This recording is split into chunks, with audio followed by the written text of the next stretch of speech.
7번 봐요. 회계 시간에 재무자산 파트에 위탁 거래 공부했죠? 안 했죠? 했죠? 안 했죠? 해도 안 했고 안 해도 안 했고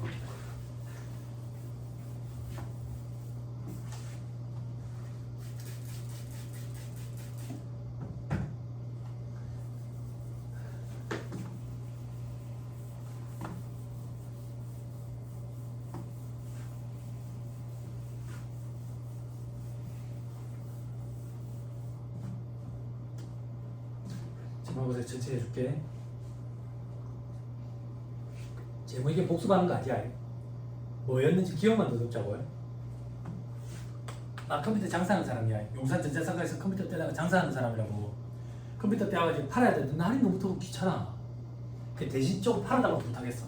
누구한테? 쿠팡한테. 그럼 나는 이제 쿠팡 창고에 물건을 갖다 놓겠지. 그럼 쿠팡 창고에 있는 그 컴퓨터는 이제 쿠팡 거겠지. 어떻게 쿠팡 거야 내 거지. 소유권 주장은 내가 칼 들고 찾아가지. 안 그래? 근데 내 창고에는 없지. 이걸 뭐라고 불러? 적송품이라고 부르잖아. 회계 시간에 공부했죠? 지금 대회사한테 일러준다. 기억이 나요 안 나요? 기억나고 정신 차리라 하잖아 지금. 그죠? 그러면 나는 제품 판매로 인한 수익, 매출은 언제 인식해요? 쿠팡이 판매한 시점에 내가 인식하죠. 그죠? 자, 그걸 소련으로 바꿔볼게요. 그때 나를 뭐라고 불러요?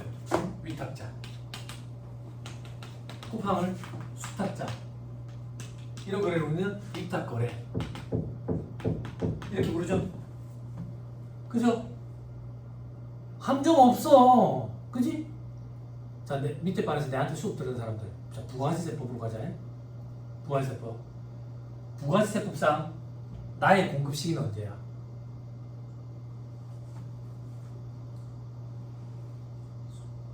이런 거 놀리는 거잖아. 말을 해야지. 언제야? 수탁자가 판매한 시점이 나의 공급 시기지. 그지? 그지? 그지? 봐봐. 근데 내가 이번에 쿠팡한테 뭘 맡기냐면 내 부동산을 좀 맡겼어. 왜? 내가 부동산이 좀 많은데 이걸 굴릴 시간이 없는 거야. 그런 전문적인 지식도 없고. 그래서 내가 부동산을 좀 굴려달라고 맡겼어. 거기서 생기는 수익금은 내가 받을 거야. 여기까지 됐어요? 그때 나를 신탁자라고 불러요. 그때 얘들을 수탁자 혹은 신탁회사라고 불러요. 그리고 이런 거래를 우리는 신탁거래라고 불러요. 여기까지 됐어요? 됐어요? 이제 책을 보자고요. 자, 신탁소득이 돼가지고 요약되어 있는데 요약되면 지금 못 봐요. 다음 페이지. 원칙은 수익자에게 과세한다. 이게 무슨 말인데? 신탁재산에 기속되는 소득에 대해서는 그 신탁이 이익을 받을 수익자가 신탁재산을 가진 것을 보고 법인세법을 적용한다. 제발 이 부동산을 굴려가지고 수익이 발생이 됐어. 그 수익을 누가 갖고 갈 거 아니야. 그지? 이 수익자가 그 소득이 생긴 거야. 근데 이 수익자가 법인이래. 그럼 법인세를 과세하겠다 그 얘기야. 됐어요? 됐나요? 안 어렵죠? 근데 이 수익자가 얘네. 그럼 얘한테 과세하겠지. 그게 밑에 예외의 괄호이고 위탁자 과세. 됐죠? 위탁자가 신탁재산을 실질적으로 통제하는 등 이게 무슨 표현인데? 통제라는 표현 배웠죠? 회계 시간에? 지 거다 그 얘기예요. 지가 알아서 다 하고. 그럼 위탁자한테 과세해야지. 됐나요? 됐어요? 그런데 예외적으로 괄호 이번에 수탁자한테 과세하는 경우가 있다. 수탁자는 누군데? 얘들. 이게 무슨 말인데? 얘들은 이걸 그냥 굴려주는 애들이잖아. 근데 얘들한테 과세한다고? 신탁의 종류가 여러 가지가 있어. 어떤 것들이 있는데요? 그런 거 우리 공부하는 사람들 아니야. 우리 시험에서는 그런 거 물어보는 게 아니라고. 그냥 보니까 목적 신탁이라는 것도 있고 수익증권 발행 신탁 유한책임지탁 뭐 이런 것들이 있대. 아무튼 간에 여기에 귀속되는 소득에 대해서 신탁의 수탁자가 법인세를 납부할 의무가 있대. 이 경우에 신탁 재산별로 각각을 하나의 내부법인으로 보겠대. 됐어요? 됐어요? 들어보세요. 뭐가 돼요? 안 되지. 왜 안 되는데요? 새로 생긴 개념이거든. 새로 생긴 개념이기 때문에 기존에 갖고 있던 지식으로 이해하려고 하면 돼. 예를 들어서 예전에 이걸로 전화가 했다고. 근데 지금은 이걸로 촬영도 하고 인터넷도 하잖아. 새로 생긴 개념이야. 이해하려고 했으면 안 돼. 자, 어떤 게 새로 생겼는데 요 얘기야. 내가 이 부동산을 굴려달라고 맡겼어. 이 사람은 그걸 전문적으로 굴리는 사람이야. 내만 맡겼겠어? 이 사람은 다 맡겼어. 거기서 수익이 생기겠지. 그 수익으로 법인세를 납부해라 그 얘기야. 네가 책임지고. 네가 책임져. 그러면 내가 맡긴 재산이 있고 이 사람이 맡긴 재산이 있는데 합쳐야 돼? 합치면 안 되겠지. 각각 별개로 관리를 하래. 어떻게 관리할 건데? 각각 맡겨놓은 재산을 각각 하나의 법인으로 보내. 법인으로 보내. 법인으로 보내. 법인으로 보내. 법인으로 보내. 그 재산. 그래서 이걸 법인 과세 신탁 재산이다 이렇게 표현해요. 손가락 잠깐만 끼고.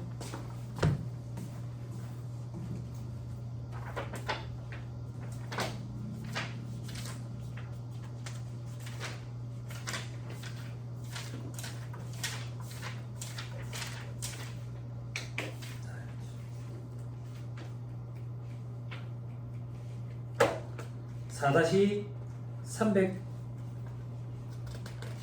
4-379페이지 4-379페이지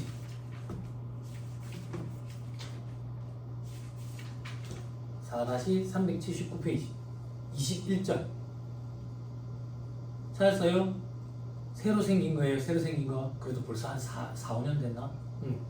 법인과세 신탁재산이라는 표현이 있죠. 그죠? 그죠? 얘한테 의무를 줘라는 거예요. 내가 맡긴 재산에서 생긴 수익금은 내 거잖아. 그렇지만 그 수익금의 일부를 법인세로 네가 좀 납부해라는 얘기야. 네가 납부해라. 그러면 이 사람은 내가 맡긴 재산만 관리하는 사람이 아니잖아. 각각 재산이 있잖아. 각각 재산에서 법인세를 계산해서 각각 납부해야지. 그래서 맡겨놓은 그 재산을 하나의 법인으로 이제하겠다는 거예요. 그래서 법인으로 이제 법인 과세 신탁 재산 이렇게 표현한다. 됐나요? 좀 어렵죠? 그죠? 다시 돌아오세요. 헷갈려요? 안 헷갈리죠? 헷갈리게 해드릴게요. 들어보세요. 밑에 반에서 저한테 수업 들으신 분들 부가가치세법에서도 저거 했잖아. 새로 생긴 개념이라고 내가 얘기해줬지. 부가가치세법에서는 원칙적인 납세의무자가 누구였어? 원칙적인 납세의무자가 누구였어? 써머리 혹시 있어요? 빨리 찾아봐. 빨리 찾아봐. 써머리 써. 찾는 게 공부야. 빨리 찾아봐. 부가세법 첫 파트에 있다. 법인과세 신탁재산의 원칙적인 납세의무자 누구예요? 수탁자. 이 얘기했던 거 기억나요? 50년 가까이 위탁자가 납세의무자였는데 대법원 판례 하나 때문에 50년 가까이 했던 게 역으로 180도 뒤바뀌었다. 그때 내가 실무 강의하고 있다고 막 난리 났을 때 했잖아. 기억나요? 그죠? 우리 이미 그때 한번 맛봤어. 맛봤다고. 부가세법에서는 수탁자가 원칙적인 납세의무자였다고. 예외적으로 위탁자 혹은 수익자가 납세의무자가 되는 경우가 있었지. 법인세법은 원칙적으로 수익자가 납세의무자야. 예외적으로 수탁자가 납세의무자인 경우가 있다고. 그 경우가 법인과세 신탁재산이에요. 됐어요? 그러면 부가세법이랑 법인세법에서 원칙과 예외의 방향만 다르지. 그렇지? 결국엔 수탁자도 납세의무자가 될 수가 있고 위탁자도 납세의무자가 될 수가 있는 거지. 됐죠? 그런데 우리 시험에서는 원칙과 예외 구분하는 걸 되게 중요하게 생각한다. 그래서 방향이 반대라는 걸 꼭 기억해야 돼. 됐어요? 성을 꼭 찾아봐야 돼. 찾는 게 공부라고. 찾는 게. 나중에 시험 임박하면 찾는 시간도 아까워서 안 찾아버리고 생짜배로 그냥 안기해버리란다고. 그럼 이제 머리 터지는 거야. 찾아봐야 돼. 아니지. 내 같으면 여기에 써머리 페이지를 엮을 것 같아. 복습할 때 같이 보자. 그지? 부가가치 세법 써머리 페이지를 엮어서 집에서 복습할 때 같이 보는 거지. 응?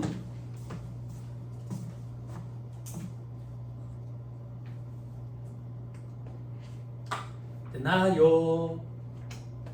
됐어요? 써머리 페이지 아까 친구야 너 찾았어?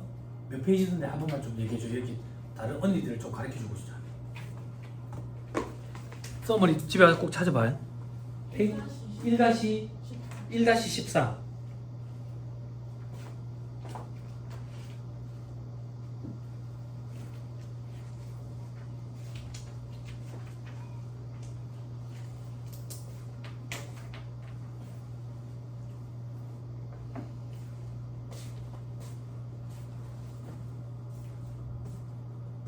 됐어요? 꼭 찾아봐야 돼. 어차피 이거 점심 넘겠다. 어차피 찾아봐야 돼가지고. 그지? 궁금해가지고 언제 집까지 갈 때까지 기다리고 그지? 아니야? 아닌 걸로. 실시간에 뭐 실시간이 어디 있어? 이거 막 찾아보는 거지. 저지럽게. 아까 저 자식이 뭐 재평가 인력금 얘기했는데 기억이 가물가물한데 실시간 그거 찾아본다고 저지럽지. 화장실도 못 갈 것 같은데. 화장실 가세요. 자, 4-19페이지. 계산 구조가 되어 있죠? 그죠? 요거에 대해서 하나씩 다 살펴본다 이렇게 생각하면 돼요. 네? 넘어갑니다. 소득금액 조정한기표 서식인데, 그죠? 왼쪽 위에 보니까 별지 15 서식이 되어 있지. 그지? 별지 15 서식 이런 표현을 많이 쓰거든요. 현업에서. 그지? 똑똑해 보이려고, 유식해 보이려고 하는 게 아니라 서식 이름이 길다 보니까 그냥 그렇게 하는 거예요. 서식 번호를 알고 있다고 똑똑해 보이고 그런 거 없어요. 그죠? 똑똑한 건 빨리 합격한 사람이 똑똑한 거예요. 그죠? 다음 페이지. 법인세 과세표준 및 세액조정 계산서. 이것도 서식 이름이 너무 길다 보니까 사무서식 이렇게 많이 표현해요. 넘어갑니다. 자본과 전입금 조정에서 을표, 50% 서식이 을 이렇게 많이 표현하고요. 다음에 자본과 전입금 조정에서 갑표. 나중에 다 일일이 다 조금씩 볼 겁니다. 자, 4-24페이지. 과세소득이 되어 있죠. 그죠? 과세소득의 범위 또 학설이 나옵니다. 법 공부 해본 사람들은 이런 설 많이 봤을 거예요. 그죠? 자, 여러 가지 설이 있다. 그 여러 가지 설에 대해서는 대학이나 대학원에서 공부하는 거예요. 우리는 수업 목적이에요. 네? 그래서 어떤 설을 채택하고 있느냐 이거예요. 법인세법은 순자산 증가설에 입각해 있어요. 소득세법은 소득 원천설에 입각해 있고요. 그럼 순자산 증가설은 뭐고? 소득 원천설은 뭔데? 순자산 증가설은 순자산이 증가하고 무조건 다 과세하겠다는 거예요. 순자산이 증가하는 게 뭔데요? 순자산이 뭔데요? 회계 시간에 공부했죠. 자산에서 부채를 차감한 게 순자산이라고 해요. 뭘 얘기하는 거예요, 순자산? 자본을 얘기하는 거죠. 자본이 뭔데요? 내 돈이지. 부채는 뭔데요? 남의 돈이지. 내 돈 남의 돈 무식해 보니까 자본 부채 이렇게 표현하는 거잖아. 그지? 순자산 증가하고 무조건 다 과세하겠대. 그럼 순자산이 증가할 수 있는 경우는 자산이 증가하거나 부채가 감소하거나. 그지? 그렇겠지. 그지? 무조건 다 과세하겠대. 예외 없이. 그걸 순자산 증가설이라고 한다. 물론 예외 규정이 있기는 해. 그 밑에 소득 원천설은 뭔데? 원천이 되는 소득에 대해서만 과세하는 게 소득 원천설이라고. 그럼 원천이 되는 소득은 도대체 뭔데? 일일이 하나씩 다 열거에 놓고 있어. 그래서 소득세법은 열거주의 과세 원칙이 입각해 있다라고 표현하고, 법인세법은 전부 다 과세할게 포괄주의 과세 원칙이 입각해 있다 이렇게 표현한다. 그럼 소득세법은 어떻게 열거해 놓고 있는데? 이자, 배당, 사업, 근로, 연금, 기타, 퇴직, 양도소득에 대해서 과세해. 여기에 해당하지 않으면 과세를 안 한다고. 간단한 예를 안 들면 주식 해봤어요? 주식해 가지고 차익이 나면 세금 안 낸다고. 증권거래세는요, 그건 수수료예요. 주식에서 생긴 소득에 대해서는 과세를 안 해. 왜? 열거되어 있지 않아서. 그럼 주식은 세금이 없습니까? 양도소득세가 대주주의 양도분, 자회시장 거래, 비상장 주식에 대해서만 과세해. 대주주의 양도분은 뭔데요? 재용이가 거래하는 거. 우리 요즘 재용이다. 잠깐 하지만 잡혀간다. 장외시장 거래도 KOTC 시장 이런 거 들어봤어요? 장외시장. 이렇게 생각하면 돼. 주식을 우리가 당근마켓 거래를 하는 거야. 너랑 나랑 만나가지고 당근마켓 거래 그런 거. 혹은 비상장 주식, 상장이 안 되는 회사의 주식. 요 세 가지만 과세를 해. 주식 거래해볼 때 다 상장 주식이었죠. 그래서 과세가 안 되는 거예요. 그리고 개인 투자자라서 대주주였으면 과세가 된다고. 그런 게 열거주의. 열거되어 있지 않기 때문에. 또 예를 들어볼까? 내도 농담으로 강의할 때마다 한 번씩 하는 얘기인데 여자랑 남자, 우리나라 여자랑 남자랑 차이 있죠. 길 가다가 지갑을 주웠어. 어떻게? 여성분들 잘 봐. 남자한테 뭐지? 길 가다가 지갑을 주는데 뭐해?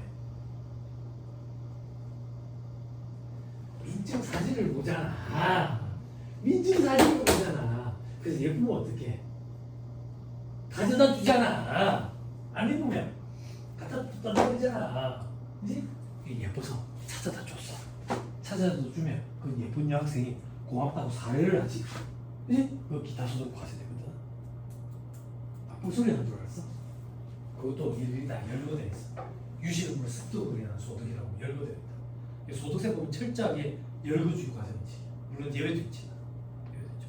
우리 지금 법인세법을 하고 있다. 법인세법은 포괄주의 과세 원칙이 입각이 있다.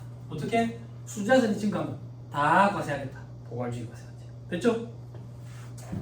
자, 그럼 밑에 별표시 납세 의무자의 세부담 효과. 일시적 우발적 손실이 발생하는 경우에는 순자산 증가설이 소득 원천설보다 납세 의무자에게 유리할 때도 있다. 따라서 항상 순자산 증가설이 소득 원천설보다 불리한 것은 아니다. 자, 이게 무슨 말이냐고 봐봐. 수험생들이 착각할 수 있거든. 순자산 증가설은 순자산이 증가하면 다 과세하잖아. 소득 원천설은 열거된 것만 과세하잖아. 그러니까 순자산 증가설이 세금이 더 많이 나올 것 같고 더 불리한 거 아니에요? 라는 착각을 한다고. 그런데 과세를 한다는 얘기는 플러스가 되면 세금을 내지만 마이너스가 되면 세금을 돌려줄 수도 있거든. 그지? 과세를 한다는 얘기는 플러스도 있고 마이너스도 있으면 둘을 합쳐서 과세를 하는 거거든. 그지? 그지? 만약에 소득 원천세에 입각한 소득세법이야. 소득세법. 내가 사업을 해서 10억을 이윤을 남겼어. 주식으로 10억을 잃었어. 주식으로 10억 잃은 건 과세 대상이 아니니까 사업으로 10억 얻은 거에 대해서만 세금을 낸다. 근데 내가 만약에 법인으로 해. 그러면 10억 이득과 10억 손실을 퉁치니까 세금이 없거든. 그 뭐가 도리어 더 유리해? 법인세법이 더 유리하지. 그래서 순자산 증가설이 무조건 불리한 건 알려. 이게 시험 문제, 말 문제 보기로 구성해서 밑에 줄이. 저는 개인적으로 이런 문제를 좋아해요. 이런 문제가 많이 출제되는 게 저는 바람직하다고 봐요. 이 문제에 뭐 숫자가 있어? 계산기 두드릴 일이 있어? 없지. 근데 통밥이 굴러가야 맞다 틀렸다 구분할 수 있어. 전체적인 내용을 알고 있어요. 이런 문제가 저는 좋은 문제라고 보는데 자주 등장하지는 않아요. 됐죠? 됐죠? 등장하지 또 몇 년 정도.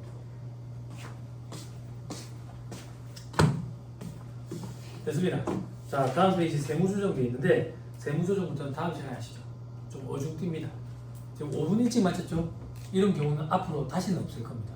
더하면 더했지 일찍 끝마치지는 않아요. 근데 세무조정은 한 주에 쫙 따라서 해야 되거든요. 그래서 오늘만 좀 일찍 마치는 걸로 그렇게 하시죠. 다음 시간에 하는 걸로 하고 오늘 요 정도 하시죠. 강의 듣느라고 고생 많았습니다. 수고했습니다.